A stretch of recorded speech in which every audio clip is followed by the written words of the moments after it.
Thank you, Mr. Anthony. William. Ladies and gentlemen, friends, 大家好. Selamat petang, Vanakkam.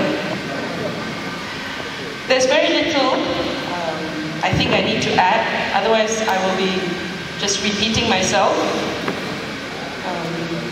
Suffice to say, apart from owning all of us, all of you here, all of us here, owning a 4-star hotel, a convention center, empty parking lots, and gudangs, we also own hectares, acres and acres of lalang. This is what you see at PKFZ. We call this Operasi Lalang, our own Operasi Lalang. This is what's remaining there. But if you look around, outside of PKFZ, when you go to Pulau Indah, in fact, there is a lot of development that's going on. There are houses being built. There's going to be one of the state-of-the-art marinas to be built on one corner of the island. And further up, people are getting ready for Halal Hub and other forms of industries that lots of foreign direct investors have come in and put their money there. Why not at PKFZ? So this is it, my friends.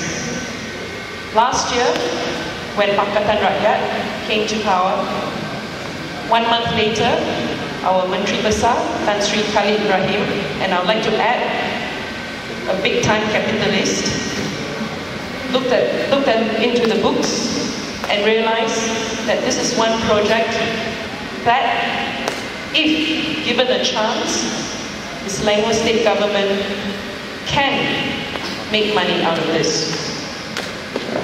So, Tan Sri Khalid put the offer on the table. We will acquire PKFZ, taking away all the liabilities and all the debts and whatever, at the book price of RM1. This is not unusual, because this is exactly what happened, if we all remember, when Proton sold Agusta, the motorcycle wing of Proton. And after that, they made a lot of money. So we think in the Selangor state government that we can also make money for the rakyat and give it back to the rakyat. 1 year later, once again the issue came up. Everyone crying, oh no, 12 billion. In fact, when we were giving the talk, William and I were seated next to each other somewhere in Kampung, and I was trying to figure out how many zeros are there in 12 billion. There's a lot of zeros.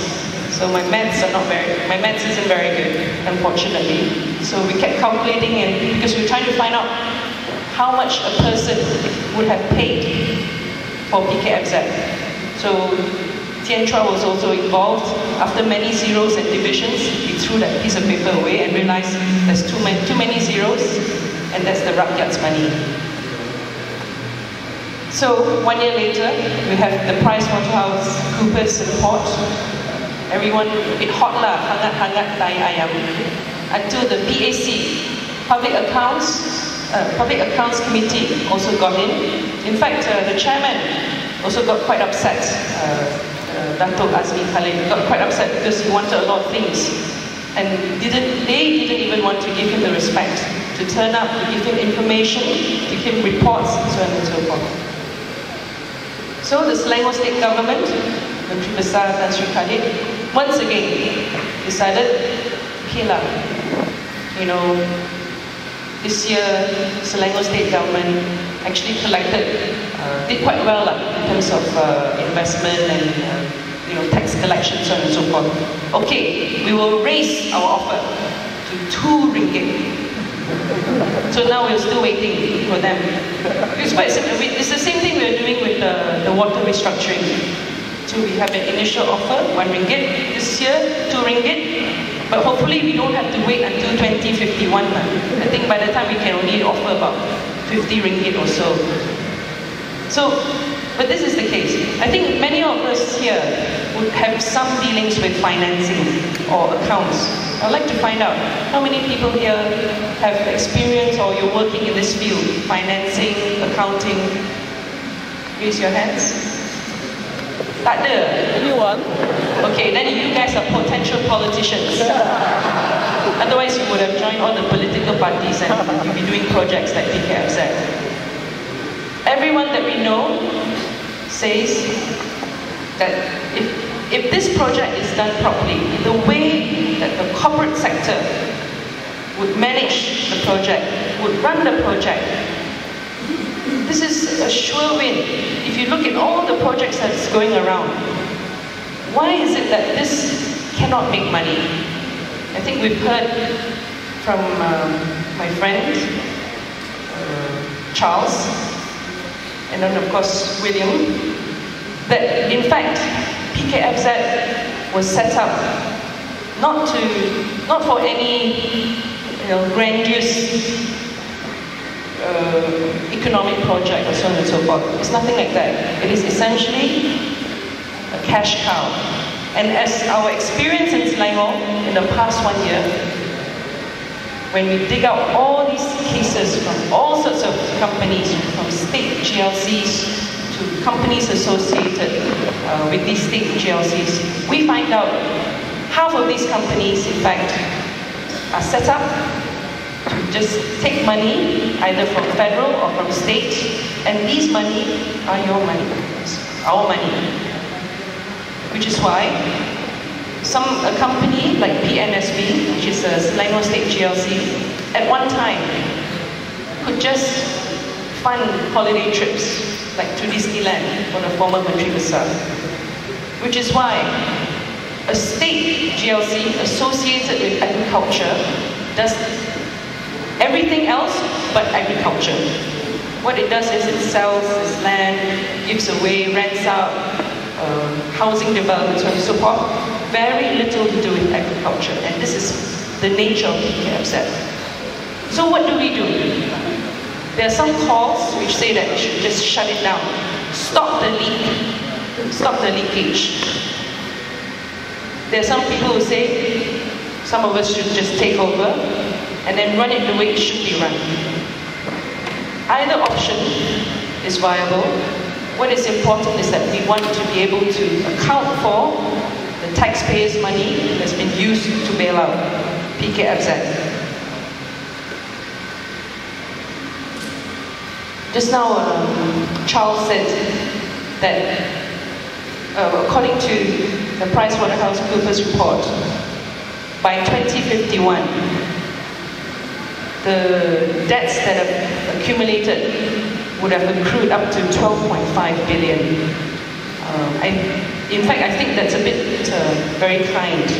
I think by 2051, if it is allowed to go on the way it is, I can guarantee you it would at least be 120.5 billion.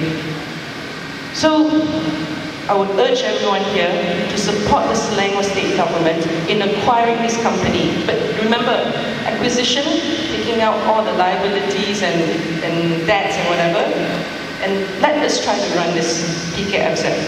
And we have tried. Let me tell you this, when this thing broke out, the EXCO, the Selangor State EXCO said, who is the director, who is representing the state in this PKFZ? In PKA, sorry, Port Klang Authority. Then we looked.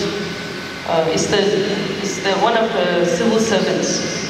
So we said, it's better if an EXCO member goes in, an EXCO member who would know what is going on with this company, with this authority, Port Klang Authority, go in there, get the information on behalf of the Selangor people, bring those information out and try to restructure or try to improve from inside. You know what the chairman of PKA said? No need.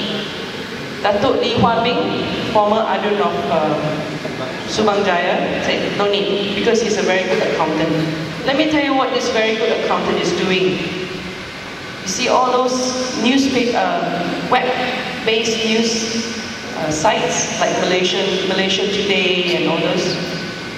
This is the chairman of PKA, and he spends his time replying to blogs. I'm not kidding you. You go and check Malaysian Insider, because Malaysian Insider everybody whack him, hopeless further nonsense. So he'll write and reply one at a time, instead of trying to run this company. Let me also say that this so-called task force to look into improving or restructuring all sorts of things, transparency of PKFZ, that was recently set up and formed, why it's not going to work? It's not going to work because the nature of PKFZ is that it is supposed to just give away money to politicians.